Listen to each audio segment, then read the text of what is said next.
boa tarde. O programa Gente que Fala está começando pela Rádio Trianon AM 740 de São Paulo, pela Rádio Universal AM 810 de Santos e também pelas redes sociais. Eu sou o Mauro Friesman, 12:01. Hoje, quinta-feira, mais uma edição do Gente do MPD que Fala. É tradição por aqui, parceria nossa com o movimento do Ministério Público Democrático e o apoio da Câmara Brasileira de Diagnóstico Laboratorial. Vamos apresentar os nossos convidados de hoje, que vão debater, vão analisar os temas aqui propostos. O doutor Felipe Venturini Signorelli, advogado, professor, ele é chefe de gabinete da reitoria e diretor de educação continuada do Centro Universitário FAMetro e gestor institucional do Instituto Ética Saúde. Ainda não está com a conexão pronta, mas já estará com a gente nessa nossa conversa de hoje. Enquanto isso, 12:03, vamos aqui ao nosso primeiro tema. Olha, dezenas de organizações de transparência e fiscalização enviaram na terça-feira uma carta aberta ao presidente do Senado, Rodrigo Pacheco, pedindo para que o projeto do novo Código Eleitoral tenha uma apreciação cuidadosa e não siga direto para o plenário da Casa. Entre os signatários estão a Associação Contas Abertas, Transparência Partidária, Open Knowledge e Transparência Eleitoral Brasil, entre outras instituições também. As associações temem que, sem essa análise, haja alto risco de comprometer-se severamente não apenas a segurança jurídica do processo eleitoral, mas também importantes conquistas democráticas. Este é o papel aqui nosso. Para essa conversa também a gente vai apresentar agora o Felipe Venturini Signorelli, advogado, professor, chefe de gabinete da reitoria e diretor de educação continuada do Centro Universitário FAMetro, também gestor institucional no Instituto Ética Saúde. Tudo bem, doutor Felipe? Bem-vindo. Bem, tudo bem, prazer. Esse é o nosso debate aqui, a nossa discussão. Estamos aqui no tratamento do homeschooling, que vai tramitar lá no Senado Federal agora, seu entendimento. Eu acho que isso é muito importante. Isso é uma correção. Eu hoje, devido a algumas atividades, não estou mais enquanto diretor de educação continuada do Grupo FAMetro, como chefe de gabinete, né? Mas mantenho uma relação enquanto professor muito importante, que é um grupo até exponencial no norte do país. Estou como gestor institucional do Ética Saúde. Só para poder uma correção. Em relação ao homeschooling, eu concordo assim, inteiramente com a doutora Roberta, no sentido de que o Brasil, até as outras pautas que nós vamos pontuar aqui, existe um problema social muito grande. Eu vi também que o doutor Marcelo é cientista social aí, né? Então, nós não estamos preparados para alguns projetos de lei, nós não estamos preparados para a execução de algumas políticas públicas ou de algumas políticas devido ao desnível social e intelectual muito grande. O Brasil vive um cenário histórico, né? Por coincidência, lá na universidade, eu sou mestrando ali na PUC, nós estávamos nessa discussão semana passada, né? E ela entra hoje. Então, assim, quais serão as crianças, quais serão os educandos que terão acessibilidade direta, e isso que a doutora falou aí, da contribuição social, desse raciocínio lógico, né, do pensamento crítico, quais são as crianças, quais são os adultos futuros, vamos falar, terão possibilidade de fato, né, de contribuírem para a sociedade, dentro das mais diversas profissões, né, seja na advocacia, seja na medicina, seja nas ciências sociais, não importa. Né? O momento pandêmico, há pouco tempo eu escrevi um artigo, eu até disponibilizo depois, eu falo que essa discrepância de acesso à internet que nós não tivemos, e eu não falo de política de governo específico nenhuma ideologia aqui, nós tivemos uma discrepância de acesso à educação muito grande, né, onde nós estamos aqui em São Paulo, é fácil às vezes a gente mensurar esse acesso à internet, mas o Brasil é muito grande. Eu estive em cidades do interior do Amazonas, nesse grupo, onde eu não conseguia pegar internet na rua, né? Onde na rua, normal, independente de classe social, tá? Eu não estou falando de classe social, independente disso. Nós tivemos uma discrepância e um desnível imenso, né, do caráter de educação da criança ali, da classe média alta, que tinha acesso à internet, que o pai tem conhecimento. Eu estou falando isso para fazer o link com homeschooling, tá? Quem vai ter essa condição? Que tinha um conhecimento que poderia induzir, e as crianças que ficaram soltas. Nesse artigo eu falo que a gente vive aí, pode viver um novo momento escravocrata, uma nova luta de classes, né? Como bem fala o Rudolf Ehring, porque nós vamos ter daqui a alguns anos na formação, um distanciamento intelectual muito grande. Aí vamos supor que a legislação ela fosse aprovada no cenário inicial, onde nós não teríamos regramento, seria simplesmente a adesão do pai. E aí, se alguns pais que não têm essa possibilidade, não têm esse conhecimento técnico ou a condição de contratar um professor para trazer a criança para dentro de casa para poder ser educada, quais são os profissionais do futuro no cenário brasileiro, tá? Infelizmente, da política social que a gente tem, do desnível social que a gente tem. Quais seriam o modelo de cidadão que nós estaríamos formando aprovando uma legislação como essa? Tanto sem a regulação, a regulamentação, sem critérios, mesmo agora com critérios.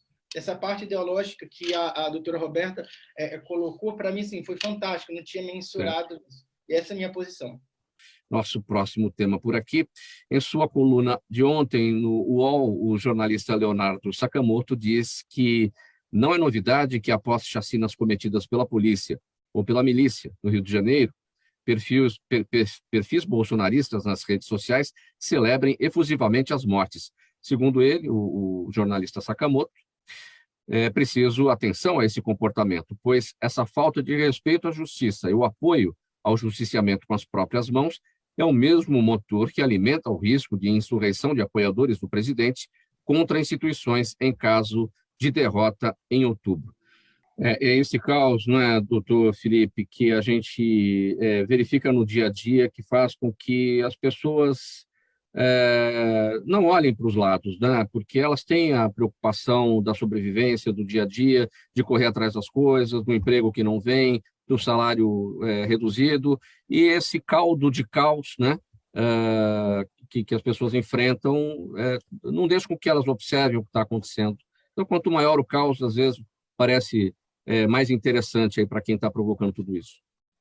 Sabe, Mauro, gostei da expressão caldo de caos, entendeu? Porque é o que a gente observa na sociedade, e é o mesmo discurso, assim, de forma de plano de fundo, entendeu? Da primeira discussão.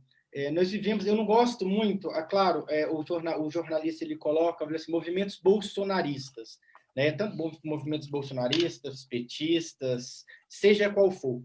Eu acho que a gente tem que identificar aí o que está levando a essa luta de classes, que para mim é isso, claramente, isso aí, o que está levando a essa discrepância social. Porque quando a gente observa ali a matéria do jornalista, ele fala que os comentários são no sentido de que favela só tem criminoso, né? No sentido de que 25, 30, eu acho que chegaram a 29, agora, se eu não me engano, até a noite eu olhei, são poucos. Então, nós devemos matar, deve dar poder de execução para a polícia, né? Observamos aí projeto de lei onde traz uma certa excludente de culpabilidade no agir da polícia.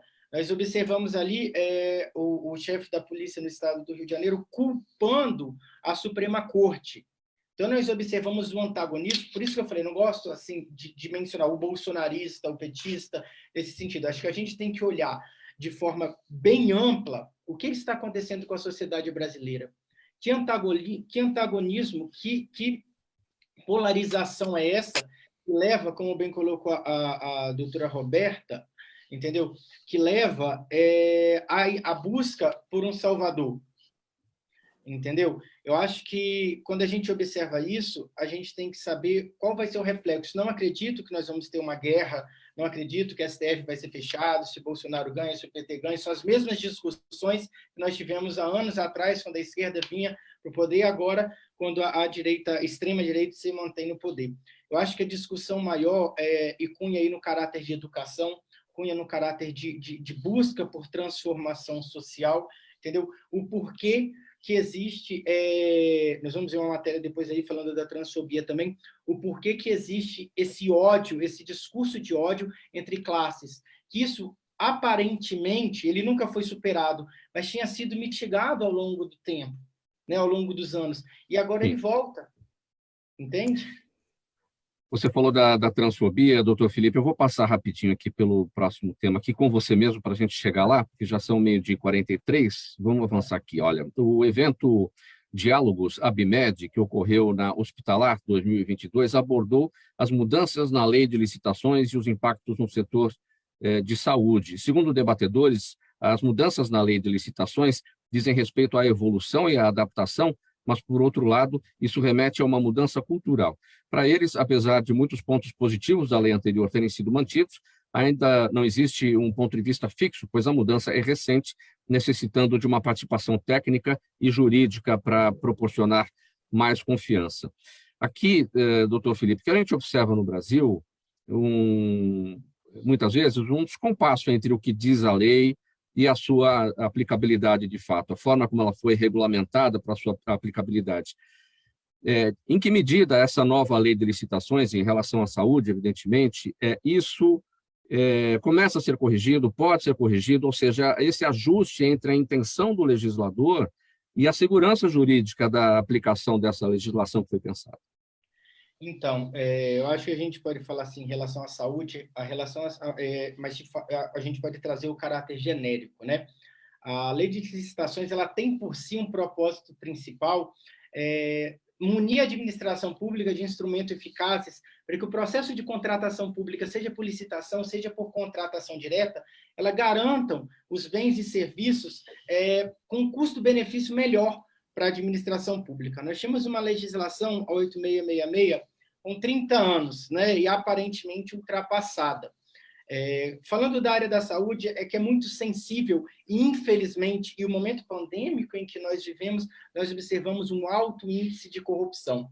Né? Mas não só na área da saúde, como nas outras áreas, nós observamos também essa mesma corrupção, e a legislação, na minha opinião, ela não teve uma alteração no sentido de burocracia, no sentido de ser uma legislação prolixa. Ela tem 194, salvo engano, artigos, com 48 a serem regulamentados. Ela continua nesse sentido com caráter natural, como você falou. São muitas legislações sem aplicação prática, às vezes. Eu acho que a legislação ela vem sim, eu concordo plenamente com os debatedores falaram, nós necessitamos de uma mudança cultural. A legislação ela traz isso, né, que são os processos de governança, responsabilização da alta gestão, nós trazemos aí fomento à implementação dos programas de compliance, que são conformidades, e dentro da administração pública eu falo que é o princípio da extrema legalidade, onde nós devemos seguir o que a legislação faz. Não sou contra a legislação ela ter esse caráter burocrático, desde que ela seja célere, né? Mas quando a gente trata, tanto na área da saúde quanto as outras, a busca de uma legislação de contratação pública, ela sempre está no cunho do combate à corrupção, né? E o custo do oportunismo, nós devemos observar, o custo em que isso gera é muito alto para a sociedade e para o Estado. Nós observamos aí que nós temos agora um princípio, que é o da divisão ali, me fugiu a mente agora, mas nós temos princípios novos onde nós vamos ter que individualizar as etapas com contratações para ter mais agentes públicos ali envolvidos, né, no processo de compra e de contratação pública. Isso é muito importante. Essa cultura da governança que nós não tínhamos na administração pública, essa cultura da responsabilização da alta gestão, de implementar processos e estruturas de governança para a administração como um todo, em especial aqui na legislação que nós estamos falando do processo de contratação, ela se mostra inovadora, ela se mostra competente. Né? Okay. Só que eu concordo com o que os debatedores falaram no sentido de que realmente existirá uma mudança na cultura. Nós temos que observar que os gestores públicos e a iniciativa privada também, que ela é fomentada isso, que é a iniciativa privada que fornece para a administração pública todos esses bens e serviços, essa mudança de cultura é existente e real. Porque não adianta nós termos uma legislação que traz esse caráter sério, que eu acho que a legislação ela traz mecanismos eficazes de contratação, ela eliminou mecanismos não usuais, entende? Ela eliminou mecanismos não usuais, mas eu acho que ela traz. Mas nós vamos ter, de fato, essa mudança de cultura, essa adaptação pelos gestores públicos. Nós devemos trabalhar nesse sentido para que isso exista. Lucas Pérez, no Instagram. Felipe, existem casos em que a ética médica se confronte com o chamado sigilo médico? Bem rapidinho, por favor, Felipe. Com certeza. Né? Eu acho que o sigilo médico ele entra aí de um caráter bem profissional, né, como o sigilo da psicologia, nesse sentido.